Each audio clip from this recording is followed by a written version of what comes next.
శీతాకాలంలో చాలా మంది శ్వాసకోశ సమస్యలను ఎదుర్కొంటుంటారు. మన హైదరాబాద్ నగరంలో గాలిలో పొల్యూషన్ పెరిగిపోయింది.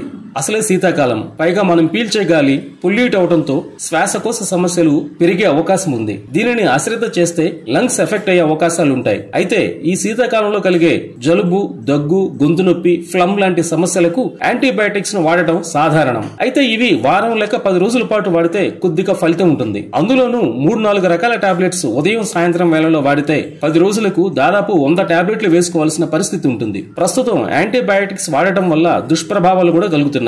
శీతాకాల సమస్యలకు యాంటీబయాటిక్స్ కంటే మేలైనవి మన ఇంట్లోనూ మన ఇంటి చుట్టూ ఉండే ఈ 5 రకాల మూలికలతో ఈ శ్వాసకోశ సమస్యలకు ఎలాంటి దుష్ఫలితాలు లేకుండా నివారించుకోవచ్చు. ఈ మూలికలు సాధారణ శ్వాసకోశ సమస్యలకు అద్భుతంగా పనిచేస్తాయి. హానికరమైన టాక్సిన్స్, కాలుష్య కారకాల నుండి ఊపిరితిత్తులను సంరక్షిస్తాయి. మొత్తంగా ఆరోగ్యాన్ని మెరుగుపరుస్తాయి. రోగ నిరోధక శక్తిని పెంచుతాయి. ఇవి అద్భుతంగా పనిచేస్తాయి. వీటిలో మొదటిది మన వంటింట్లో ఉండే అల్లం. దీనిని కొద్దిగా దంచి నీటిలో వేసి బాగా మరిగించి ఆ తర్వాత ఆ నీటిని గోరువెచ్చగా ఉన్నప్పుడు తాగితే శ్వాసకోశ కండరాలు సడలించడం, ఊపిరితిత్తుల పనితీరును మెరుగుపరచడం జరుగుతుంది. ఇక రెండవది పుదీనా ఆకులు. ఇవి ఊపిరితిత్తులను శుభ్రపరచడంలో సహాయపడతాయి. అలాగే రోగ నిరోధక శక్తిని పెంపొందిస్తాయి. యాంటీ ఆక్సిడెంట్స్ ప్రభావాలను కలిగి ఉంటాయి. సైడ్ ఎఫెక్ట్స్ లేని నేచురల్ యాంటీబయాటిక్ లాగా ఎంత బాగా పనిచేస్తుందో అందరికీ తెలుసు. పసుపు కూడా ఊపిరితిత్తులను శుభ్రపరుస్తుంది. యాంటీ వైరల్ కోడ్ లక్షణాలను కలిగి ఉంటుంది. యాంటీ ఆక్సిడెంట్స్ ప్రభావాలను కలిగి ఉంటుంది. ఇక మరో అద్భుతం తులసి. ఇందులోని ఫైటో కెమికల్స్